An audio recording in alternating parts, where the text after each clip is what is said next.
What's happening, Hammers? Dan here for West Ham Fan TV, and as I'm sure you've all heard by now, we have three big injuries to key players. It's just the icing on the cake, innit? After everything that's been going on, after the loss to Leicester, and we have three of our top players injured. So you've got Winston Reid, who's our best defender, got Antonio as our top goal scorer, and Obiang, who has been our best midfielder. There you go. It's West Ham all over, isn't it? Winston Reid could be 4 to 6 weeks injured. Our best centre-back. Could be longer, apparently. This is all according to Jack Sullivan. Jack Sullivan tweeted this stuff out. And then you've got Antonio, 3 to 4 weeks, who's our top goal scorer as well. So, with Obiang, when I saw him, sort of how long he was down for, and I saw the stretcher, I knew, he weren't going to be playing for a while. But yeah, for the rest of the season, it's unbelievable. Reid is said to have an abductor injury, which I'm no specialist, but I believe that's the inner part of your thigh, the inside of your thigh there. And Antonio a hamstring.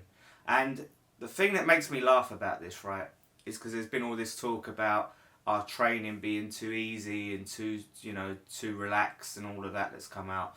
And a lot of people have said, well, the reason that is because the board, were told Bilic not to train so hard. Because we'd been training too hard and that was causing injuries. Well, now we're training soft and we're still getting all these injuries. I can't count how many players have had hamstring injuries this season. I don't know whether it's something in the club. There's something with the medical team, the physios, the fitness people, whatever it is, that just can't get our players, to not have fucking injuries all the time. But the thing with that soft training thing, right?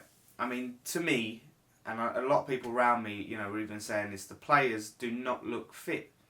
And if they're having these relaxed sessions, having a bit of fun, got the cameras around, do some, little shootouts or whatever, and then you go and try and play 90 minutes intense game against bloody Leicester, what's going to happen? Looking at the lineup, right, this is the lineup I would play. I'd keep Randolph in goal for sure. 9 games left, 8 or 9 games, I think it's 9 games left. I wouldn't go about changing goalkeepers to Adrian just for these last few games. Stick with Randolph. Maybe he could have done better for one of the goals the other day, but I mean, he's had a very, very poor defence in front of him. Our defence has been shocking. I think we've let in more goals than the bottom 3, I think I saw. So, which then goes to show, now we haven't got our best defender. How many goals are we going to let in now? Stick with Creswell, I suppose, or Creswell or Masuaku. That's not an issue. I'm 50-50 on the Creswell situation at the moment. This is the thing for me, right? A lot of people would say, "Oh, play Font and Collins." Now, for me, I would not play Font and Collins together because there's just no ability to deal with sort of pacey players and stuff like that. They're both strong defenders, but to me, I'd play either Font or Collins. Probably Font, I suppose, as he's been playing more recently. And I would put Chiati at centre-back. For me, every time I've seen Chiati at centre-back, he's done a good job there. Not so much at right-back, but at centre-back, he's been pretty good there. So I would put Chiati at centre-back. Then in the midfield, I'd have Noble with Fernandes. Fernandes' pace, he looked good. He looked good the other day. I want to see him get more game time. And Noble, I think Noble is going to be key. He needs to step up and be that leader and get us through this difficult period. Of course, you're going to have Byram at right back. And then I want to see Snodgrass on the left. I want to see Ayew on the right. And I want to see Lanzini in the middle. That's critical. Lanzini in the middle is where he really flourishes, not sticking him out on the left. And then I suppose you have Carroll up top. Maybe if Sacco comes back, he can start playing. He's supposed to be back in training, but then there's the match fitness, and how long will he stay fit for? Who knows? I mean, it'd be nice if Sacco could come back after the international break and just really start banging goals and, really show that he can be our striker, one of our top strikers. But yeah, I mean that's pretty much the lineup I'd go with. It's just a bit fed up of this season now, to be honest. For me, this is looking very, very worrying. With that news, and the recent run of form, you'd have to say we're starting to slip into the relegation battle. We're stuck on 33 points. We've been on 33 points for a while, and we've gone down on 42 before. Our next game against Hull is an absolute must win. I wouldn't even accept a point for that. We have to win that game. Then you've got Arsenal away, which, as much as they're in a bad form, they're usually pretty good at home. And then we've got Swansea at home. So for me, 6 points from our next 3 games is critical. That's what I expect. But that's the thing. You can't just go out and expect that with the injuries we've now got, with our terrible, defence, letting in goals all the time. I just want this season to be over, to be honest. It has been an awful season, not helped by the fact that we're in this new stadium that we're not really used to yet and we're not really enjoying.